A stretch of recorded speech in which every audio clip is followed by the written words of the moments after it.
I never thought I'd have to buy back my own home. But when my children told me to stay out of the house I'd lived in for 43 years because I was just in the way, I realized something had to change. What they didn't know was that I'd already made arrangements to purchase the property right under their noses. And when they found out, the looks on their faces were worth every penny I'd saved. My name is Margaret Sullivan, and I'm 72 years old. For most of my life, I believed that family meant everything. I raised 3 children in the house on Willow Street: Daniel, my oldest, who's now 48, Rebecca, my middle child, at 45, and Thomas, my baby, at 42. Their father, Robert, passed away 12 years ago from a sudden heart attack. After he died, I thought my children would rally around me, and they did at first. But over the years something shifted. The house on Willow Street wasn't just any house. Robert and I had bought it as newlyweds in 1972, a modest 2-story colonial with a wraparound porch and a garden out back that I tended religiously. We'd painted every room together, planted the oak tree in the front yard when Daniel was born, and hung the swing on the maple tree when Rebecca came along. Every corner held a memory: first steps, birthday parties, Christmas mornings, homework sessions at the kitchen table. After Robert died, the house became even more precious to me. It was all I had left of him, of the family we'd built together. But here's the thing about family homes: they become valuable. The neighborhood had changed over the decades.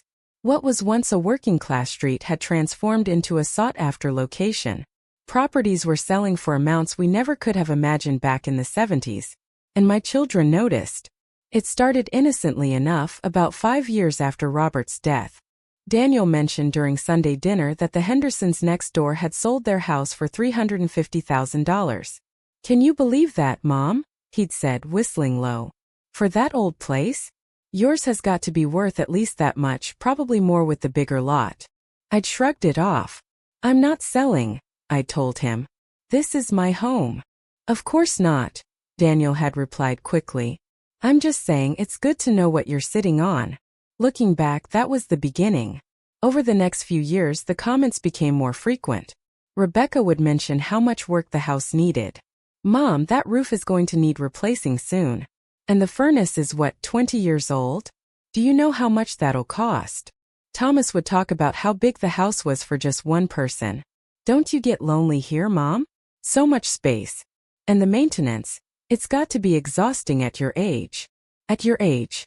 Those 3 words started appearing more and more often in their conversations with me, as if turning 70 meant I'd suddenly become incompetent, unable to manage my own life. The real shift happened about 2 years ago, after I had a minor fall in the garden. I'd been weeding the tomato plants and lost my balance on the uneven ground, landing hard on my hip. It was bruised and sore, but nothing serious. My neighbor, Patricia Chun, had helped me up and insisted on taking me to the emergency room just to be safe. The x-rays showed no fractures, just deep bruising. The doctor told me to rest for a few days and I'd be fine. But somehow, that incident became the excuse my children needed. Daniel called an emergency family meeting at my house that weekend. All 3 of them sat in my living room, looking at me with expressions I'd never seen before. A mixture of concern and something else I couldn't quite identify at the time. Now I know it was impatience. "Mom, we need to talk about your living situation," Daniel had started, his voice taking on that patronizing tone he probably used with his own teenage kids. "This house is too much for you. You're getting older and you're here all alone. What if something serious happens? What if that fall had been worse?" "But it wasn't worse," I'd countered. "I'm fine. It was just a little tumble." Rebecca jumped in. "That's not the point, Mom. The point is that you're vulnerable here. This is a big house and you're not getting any younger. Have you thought about what you'll do when you really can't manage the stairs anymore? Or the yard work? Or the snow shoveling?" "I hire someone for the snow," I'd said defensively. "And the yard is my exercise. I'm not giving that up." Thomas, usually the quietest of my 3 children, had leaned forward then. "We're not saying you have to give anything up, Mom. We're just saying maybe it's time to think about downsizing. There are some really nice senior communities in the area. You'd have people around, activities, no maintenance to worry about." "Senior communities?" I'd felt my blood pressure rising. "You mean retirement homes? You want to put me in a retirement home?" Not a retirement home, Daniel had corrected quickly. Independent living. You'd have your own apartment, but with the security of knowing help is nearby if you need it. I don't need help, I'd said firmly. I'm perfectly capable of living in my own home. And this is my home. Your father and I built our life here. I'm not leaving. The discussion had ended there, but I could see they weren't satisfied. Over the following months they kept bringing it up, each time with a little more urgency, a little more insistence. They started sending me brochures for senior living facilities. Rebecca would forward me articles about elderly people who'd had accidents in their homes. Thomas created a spreadsheet showing how much money I could save by selling the house and moving into a smaller place. But I held firm. This was my house and I wasn't going anywhere. Then, about a year ago, things took a darker turn. Daniel called me one Tuesday evening. Mom, I need to ask you something, and I need you to be honest with me. Have you thought about estate planning? Estate planning? I'd been confused by the sudden change in topic. Your will, Mom. Do you have a current will? Have you designated who gets what? These are important things. I have a will, I told him. Your father and I had them drawn up years ago. Everything is split equally between you three. But is it up to date? Has a lawyer reviewed it recently? Things change, Mom. Tax laws change. You need to make sure your estate is properly structured. I promised to look into it just to get him off the phone. But the call had unsettled me. It felt less like concern for my well-being and more like concern for their inheritance. A few months later, Rebecca showed up unannounced on a Saturday morning. She had a real estate agent with her. Mom, this is Sherry Parker. She's a friend of mine and she specializes in estate sales and property valuations. I thought you might want to know what the house is worth, just for your own knowledge. I'd been too surprised to protest as Sherry walked through my house, taking notes, measuring rooms, commenting on the original hardwood floors and the updated kitchen I'd put in 5 years earlier. When she finished, she sat me down at my own kitchen table and told me the house was worth $475,000, possibly more if we put some work into it before listing. I'm not listing it, I'd said coldly, looking at Rebecca. I told you I'm not selling. Rebecca had sighed, that long-suffering sigh that suggested I was being unreasonable. Mom, nobody's forcing you to sell. We just thought you should know what you're sitting on. That's a lot of money. Money you could be using to enjoy your retirement instead of pouring it into maintaining this old house. After they left, I'd sat in my kitchen for a long time, feeling something I'd never felt before in my own home, unwelcome. My children were circling like vultures, and I wasn't even dead yet. The worst part was that they started coordinating their visits. I realized later they'd worked out a schedule, making sure one of them stopped by at least twice a week. At first I'd been pleased. But their visits weren't about spending time with me. They were inspection tours. Daniel would walk through the rooms, commenting on things that needed repair. Mom, this window frame is rotting. That's going to be expensive to fix. Rebecca would go through my mail, questioning my bills and my spending. Why are you still paying for cable? You can stream everything online for less. Thomas would check the basement and the attic, taking photos on his phone. When I asked what he was doing, he said he was documenting the house's condition for insurance purposes. The final straw came 3 months ago. I'd gone to visit my sister Caroline in Philadelphia for a long weekend. It was her 75th birthday, and she'd been begging me to come stay with her for months. I'd hesitated to leave the house empty, but Caroline was insistent and I missed her. So I'd gone, asking my neighbor Patricia to collect my mail and water my plants. When I returned home on Sunday evening, I knew immediately something was wrong. The front door was unlocked, which I never would have left it. Inside, things had been moved.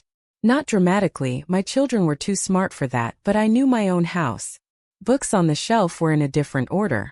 The coffee table had been shifted slightly. Drawers in the kitchen had been rifled through. I called Patricia, my hands shaking. Did anyone come by while I was gone? Oh yes, Patricia had said cheerfully. Your son Daniel stopped by yesterday with your daughter Rebecca. They said they were checking on things for you, making sure everything was okay. They had a key, so I figured you'd arranged it with them. I had given each of my children a spare key years ago for emergencies. This was not an emergency. The next morning, I did something I'd been avoiding. I called my lawyer, Martin Grossman. Marty had been Robert's college roommate and had handled all our legal work for decades. Marty, I need to ask you something, and I need you to be completely honest with me. If my children wanted to have me declared incompetent and take control of my assets, how would they do it? There was a long pause on the other end of the line. Margaret, why are you asking me this?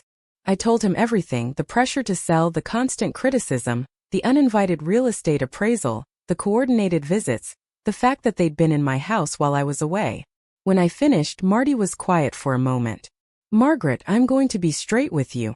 Based on what you're telling me, it sounds like your children are positioning themselves to make a move on your property. They can't force you to sell, not while you're competent. But if they could establish that you're no longer capable of managing your own affairs, if they could get a doctor to say you're not making sound decisions, they could petition for guardianship or conservatorship. And once they have that, they'd have control over your assets, including the house. My stomach had dropped. But I'm perfectly fine. I'm healthy, my mind is sharp. I manage all my own affairs. I know that, and anyone who spends 5 minutes with you knows that. But the system can be manipulated, especially if you have multiple adult children, all telling the same story about a parent who's declining. I've seen it happen, Margaret. It's not common, but it happens. So what do I do? First, you get a complete medical evaluation from your doctor, documenting that you're in full possession of your faculties. Second, you update your legal documents, power of attorney, healthcare proxy, will, and you make sure they're ironclad. Third, and this is important, you think very carefully about who you trust. Because once you give someone power of attorney, they have significant control over your life. I'd made the appointments that day. My doctor, Susan Winters, who'd been treating me for 15 years, had been almost offended when I'd asked for a full cognitive evaluation. Margaret, you're one of the sharpest patients I have. What's this about? When I explained, her expression had hardened. I've seen this before too. Adult children getting impatient for their inheritance. Let me do a full workup, cognitive tests, memory evaluation, everything. We'll document that you're completely competent. And Margaret, if your children try to shop around for a doctor who'll say otherwise, you call me immediately. The tests had taken most of a morning, and I'd passed everything with what Dr. Winters called flying colors. She'd written a detailed letter on her official letterhead, stating that I was fully competent, had no signs of cognitive decline, and was perfectly capable of managing my own affairs and making my own decisions. Marty had added it to my file. Then came the meeting that changed everything. 2 months ago, Daniel called requesting a family meeting to discuss Mom's future. I'd agreed, deciding it was time to face this head-on. They'd all shown up the following Sunday, arriving together in Daniel's car, which told me they'd coordinated beforehand. We sat in the living room, the same living room where I'd comforted them through nightmares as children, helped them with homework, celebrated their achievements. Now they sat across from me like a tribunal. Daniel started, and I could tell he'd rehearsed his speech. Mom, we've all been talking, and we're really worried about you. You're isolated out here, you're getting older, and this house is becoming a burden. We think it's time to seriously consider selling. I've told you, I'd started, but Rebecca cut me off. Mom, please just listen. We've looked into some options. There's a beautiful assisted living community over in Fairview Gardens. They have studios and one-bedrooms, everything's taken care of, they have activities and a dining room. You'd make friends, have people around. I have friends, I'd said. I have Patricia next door, my book club, my garden club. I have a life here. Thomas had pulled out his tablet then, bringing up a spreadsheet. Mom, let's talk numbers. The house is worth at least $475,000. You could sell it, buy a small condo or move into that assisted living place, and have money left over for healthcare, travel, whatever you want. What I want is to stay in my home, I'd said, hearing my voice rise. Why is that so difficult for you to understand? Daniel's expression had shifted then, becoming harder. Because you're being selfish, Mom. The word had hit me like a slap. Selfish. Yes, selfish. You're sitting on a house worth $500,000 while your children are struggling. Do you know Rebecca and Paul are drowning in debt? Their kids' college loans are crushing them. Thomas needs a new car but can't afford one. And Susan and we could use help with the grandkids' education funds. But you're hoarding this house like it's some kind of shrine. I'd stared at him, truly seeing my oldest son for the first time in years. So this is about money. My house. It's the family's house, Rebecca had said. It's our inheritance. And you're being stubborn about it when we need help now, not after you're dead. The cruelty of that statement had taken my breath away. Get out. Mom, Thomas had started. Get out of my house. All of you. Now. They'd exchanged glances and then Daniel had stood up. Fine. But think about what we said, Mom. Because whether you like it or not, decisions are going to need to be made about your care. And if you won't make them yourself, we'll have to make them for you. That had been a threat and we both knew it. After they left, I'd sat alone in my living room, crying for the first time since Robert's funeral. My children, the babies I'd nursed and raised and sacrificed everything for, were trying to take my home. And they didn't even have the decency to pretend it was for my benefit anymore. They wanted the money and they wanted it now. The next morning I'd called Marty again. I need to know my options. All of them. We'd met at his office and I'd laid everything out. The meeting, the threats, Daniel's implication that they would make decisions for me, if I didn't comply. Marty had looked grim. Margaret, here's the situation. The house is in your name alone. Since Robert passed and the mortgage was paid off, you're the sole owner. They can't force you to sell it. However, they could try to have you declared incompetent, which would allow them to petition for conservatorship. Given what you've told me, I don't think they'd succeed. You have medical documentation of your competence. You're clearly capable of managing your affairs.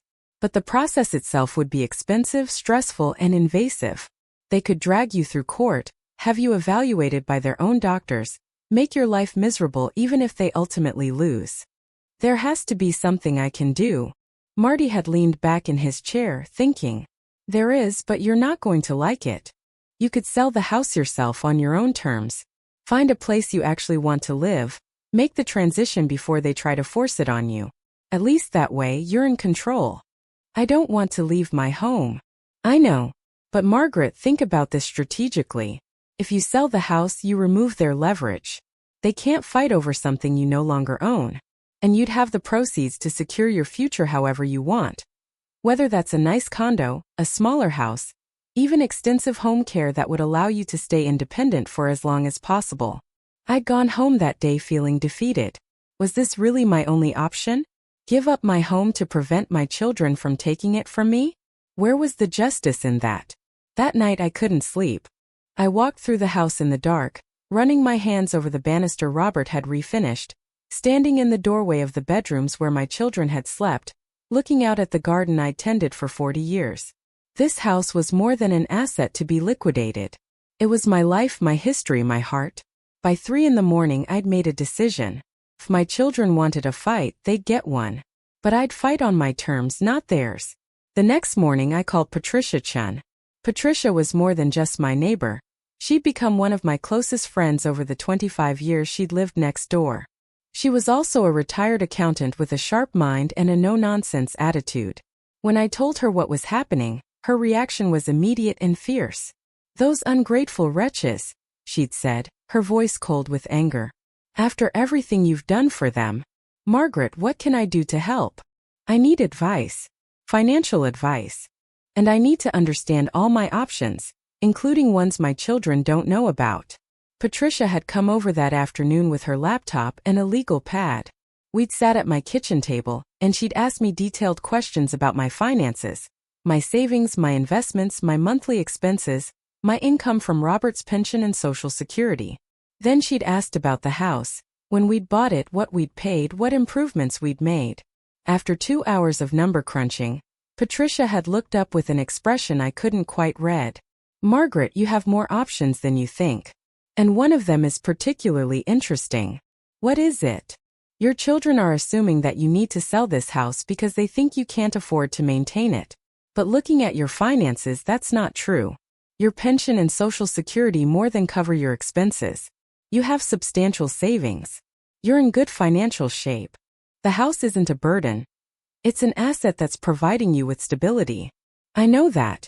But they don't seem to care. Right. Because they want the money now.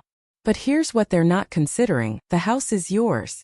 You can do whatever you want with it, including putting it in a trust, or selling it to yourself through an LLC, or any number of strategies that would protect it from their interference.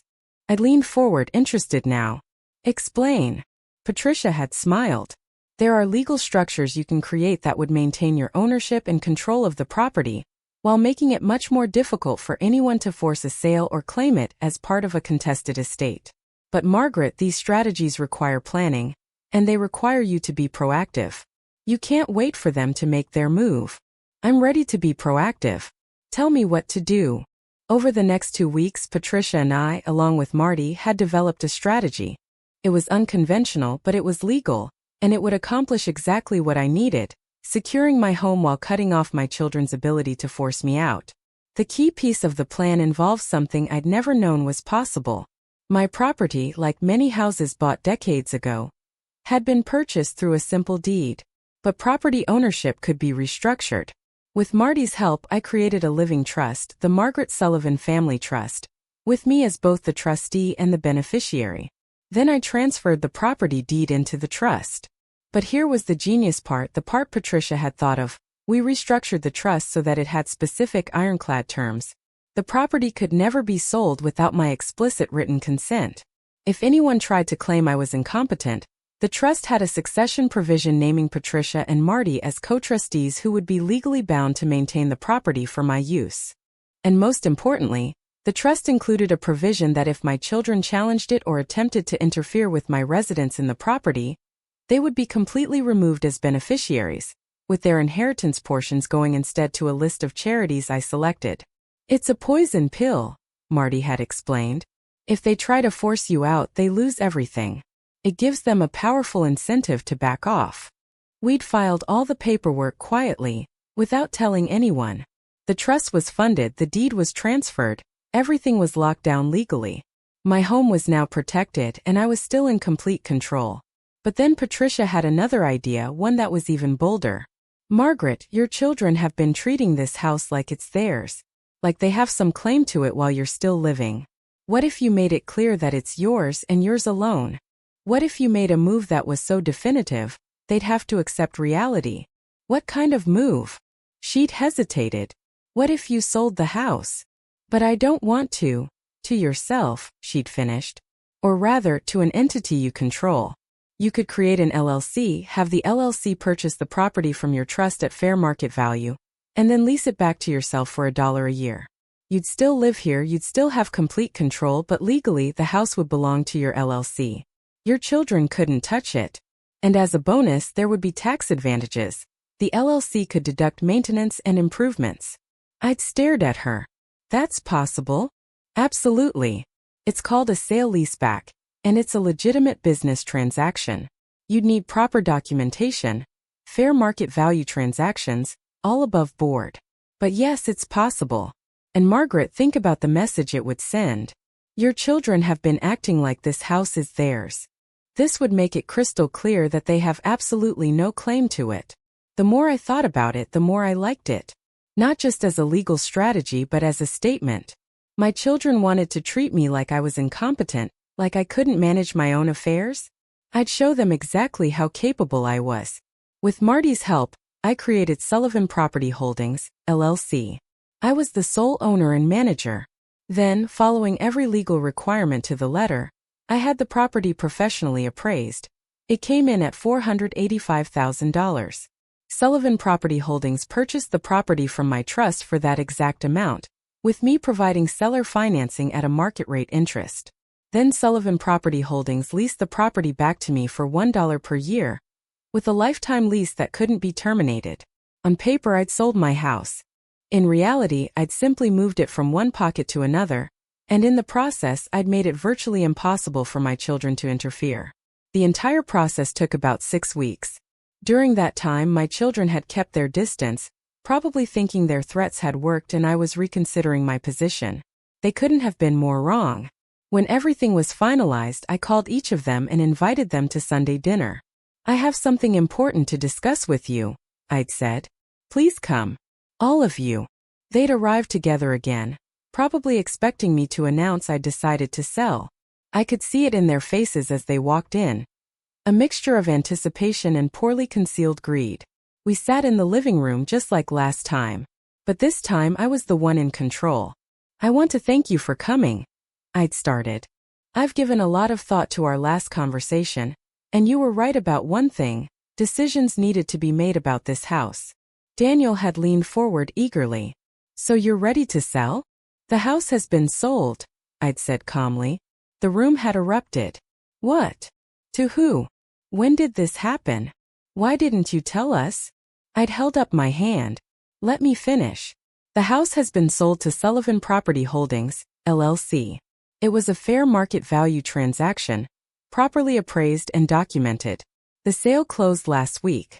Rebecca's face had gone pale. Mom, what have you done? Who is Sullivan Property Holdings? I am, I'd said simply.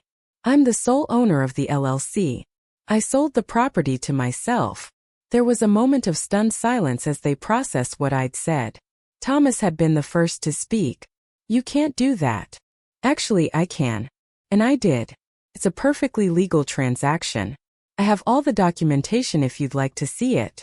The property now belongs to my LLC, which leases it back to me for $1 a year under a lifetime lease agreement.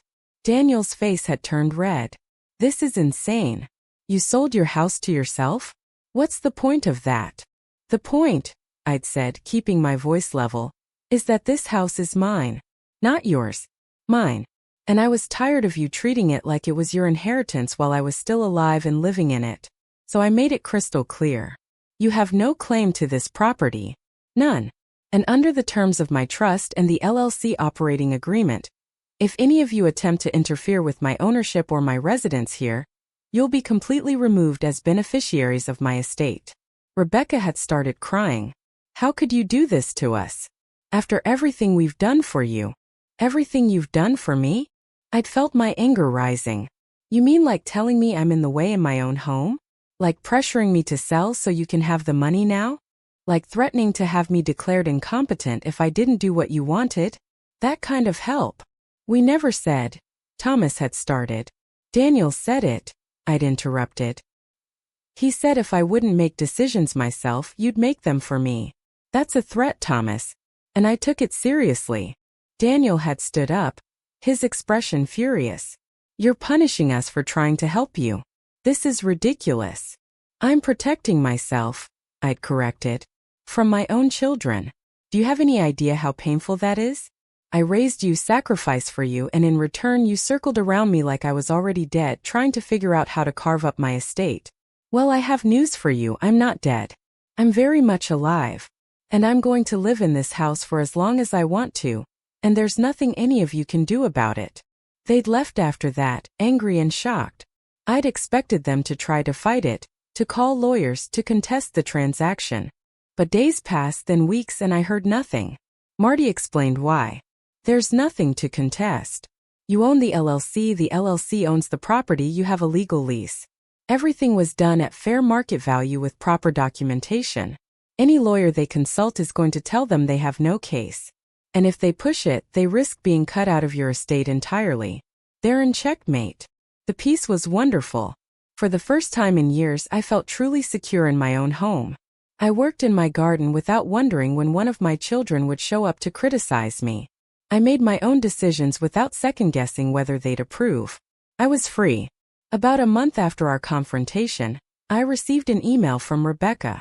It was short. Mom, I've been thinking a lot about everything that happened. I owe you an apology. We treated you terribly and we were wrong. I let financial stress cloud my judgment, and I forgot that you're my mother, not an ATM. I'm sorry. I understand if you don't want to see me, but I hope someday we can talk. It was a start. Not forgiveness, not yet, but acknowledgement. I wrote back. Thank you for the apology. It means something. I need time, but I'm willing to work toward rebuilding our relationship, on the condition that it's built on respect, not expectations about money or property. She wrote back immediately. Agreed. I'll wait as long as it takes. Thomas sent a similar email a week later. His apology was more awkward, more obviously uncomfortable, but it seemed sincere. He admitted that he'd let Daniel lead the conversation and hadn't thought critically about what they were asking of me. I should have stood up for you, he wrote. I'm sorry I didn't. Daniel never apologized. 3 months went by without any contact from him. Then one Sunday I found him sitting on my front porch. He looked older, tired. "I don't want to fight anymore," he'd said when I opened the door. I was wrong. I was so focused on money and stress and my own problems that I forgot you're a person, not just my mother. I forgot you have rights and feelings in your own life. "I'm sorry, Mom. I'm really sorry." We'd talked for 3 hours that day. He told me about the financial pressures he'd been under. His business had been struggling, he'd made some bad investments, and he'd been desperate. "I saw your house as a solution to all my problems," he'd admitted. "But it was your house, not mine. And I had no right to pressure you. No matter how stressed I was, that was wrong." "Yes, it was," I'd agreed. "And Daniel, if you'd come to me and said, 'Mom, I'm in trouble, I need help,' we could have talked. Maybe I could have helped in some way, or maybe I couldn't have. But we could have had an honest conversation. Instead, you tried to manipulate me into giving up my home. That's what hurt." He'd nodded, tears in his eyes. "I know. And I'll do whatever it takes to make it right." Rebuilding took time. Months of careful conversations, of setting boundaries, of learning to trust again. But slowly, gradually, my relationships with my children began to heal. They started visiting again, real visits where we talked and laughed and just spent time together, not inspections or pressure sessions. They stopped talking about the house, stopped making comments about my age or my capability. They started treating me like a person again, like their mother, not an obstacle to their financial goals. The irony wasn't lost on me. By fighting for my independence, by refusing to be pushed around, I'd actually strengthened my family relationships. My children respected me now in a way they hadn't before. They saw me as strong, capable, in control of my own life. And that respect formed the foundation for genuine connection. Last month, I had all 3 of them over for Sunday dinner, just like the old days. As we sat around the table, laughing at one of Thomas's terrible jokes, I looked at their faces and felt something I hadn't felt in years: contentment. "You know what?" Rebecca had said, catching my eye. "I'm really proud of you, Mom, for standing up to us, for protecting yourself. We needed that wake-up call." "You terrified us," Thomas had added with a grin. "Creating an LLC? Selling the house to yourself? That's some serious strategic thinking." Even Daniel had smiled. "You're tougher than any of us gave you credit for. And I mean that as a compliment." I'd raised my glass. To family.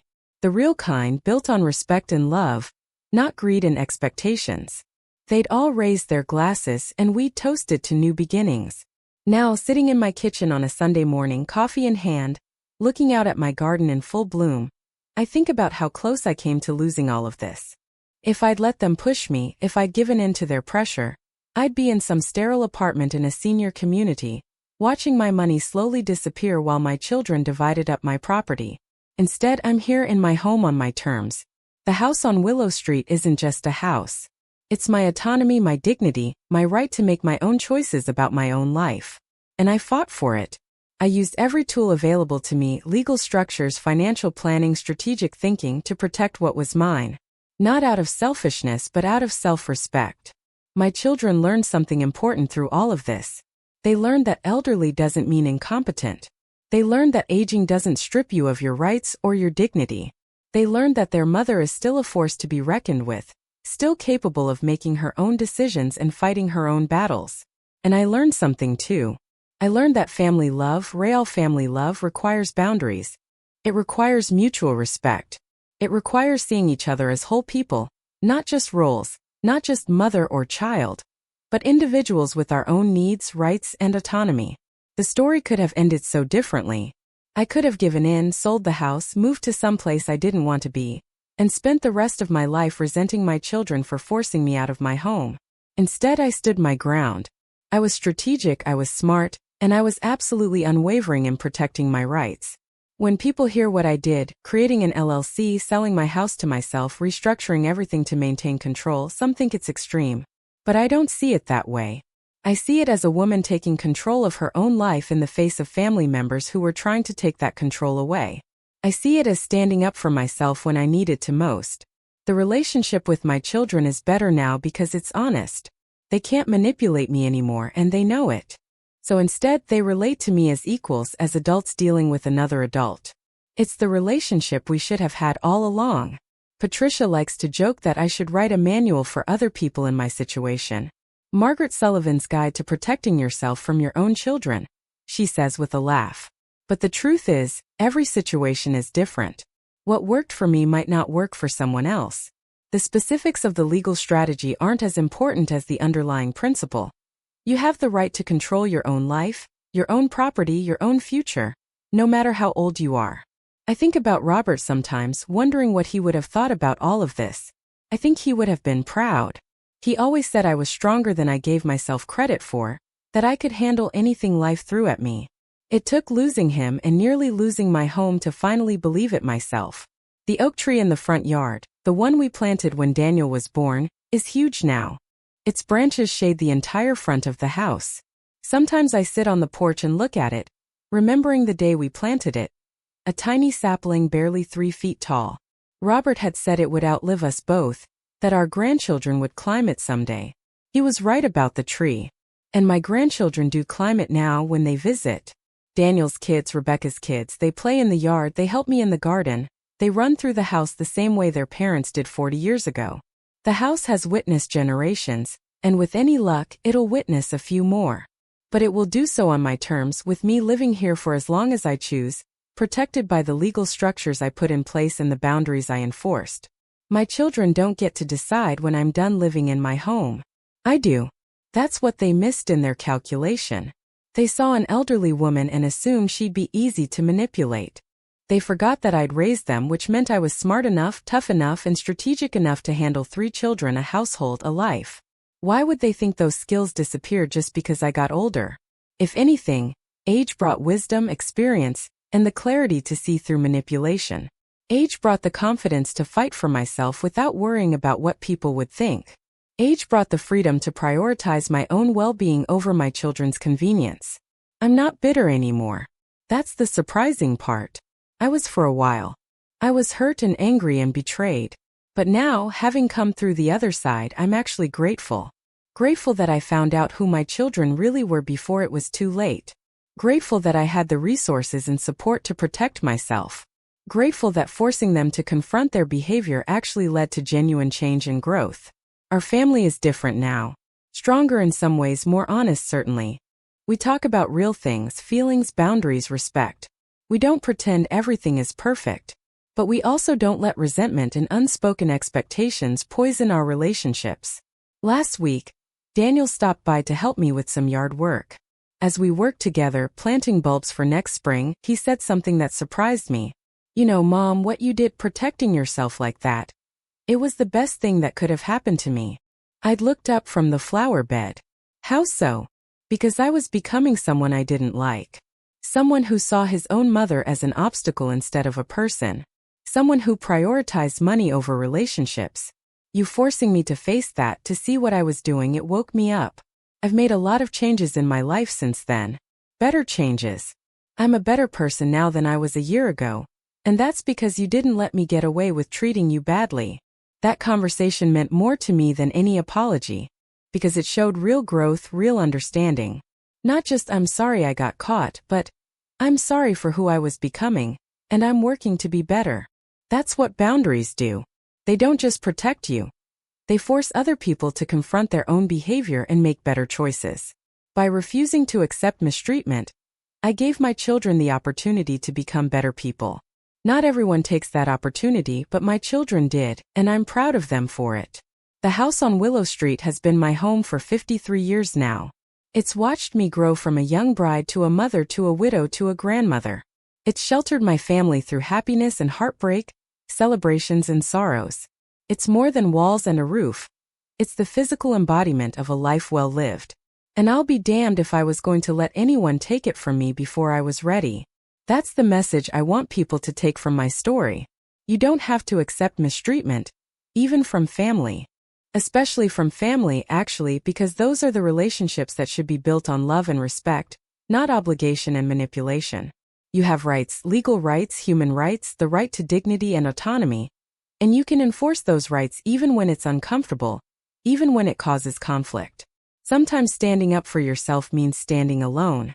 Sometimes it means fighting people you love. Sometimes it means being strategic and tough and unwavering. But it's worth it. Because at the end of the day, you have to live with yourself and your choices.